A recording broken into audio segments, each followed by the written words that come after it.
Hey, I hope you all are having a good night. It's about 11 p.m. here in New York City, but obviously we're all under quarantine, so there's nowhere to go and not much to do. So I thought I'd jump on here for a little bit to share some snippets of a conversation I recently had with a friend of mine.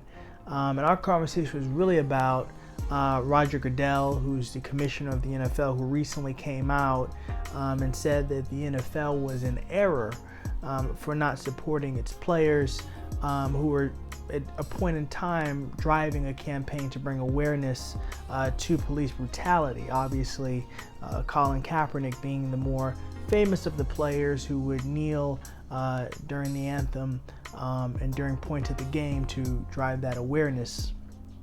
And during our conversation, my conversation with my friend, his point was, look, Goodell and the NFL, they were between a rock and a hard place. Obviously, Kaepernick was trying to drive awareness to police brutality, but the audience, the NFL audience, misinterpreted that as a disrespect to the flag and our troops, which obviously wasn't the case. So he said that he understood to some extent why the NFL chose to do what they did, and I told him I highly disagree.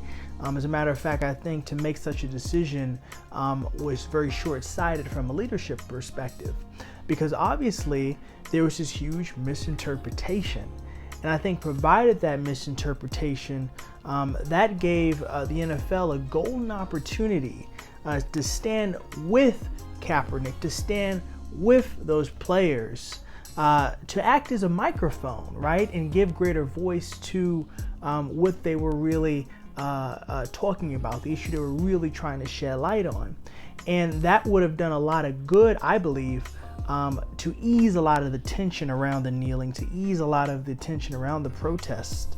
And sometimes in this unfortunate, sometimes a message is good, right? It's laid in good intention, and it's a well thought about message, but some people prefer a different messenger, again, unfortunately.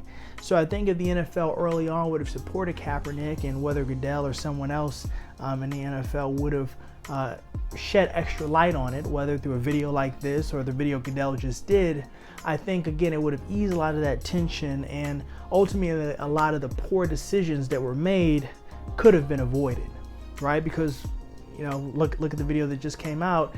They ended up supporting it anyway. So we could have saved ourselves a lot of time and a lot of energy, and quite frankly, a lot of money.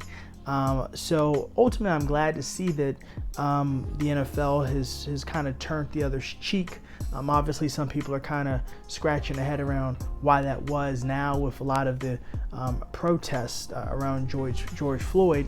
But nonetheless, I think that from a leadership perspective, you shouldn't always go with your knee-jerk reaction, right? Sometimes the problem is bigger than what's on the surface, and obviously in this case, the two problems that was on the surface was, Kaepernick is making the fans angry, so let's get rid of the problem. When in fact, I think, again, it would have been wise to take that real big step back and say, what's the real problem here? And that problem being a grave misinterpretation, and again, providing an opportunity for both Kaepernick and the greater NFL to work together to really shed light on the true problem. Let me know your thoughts.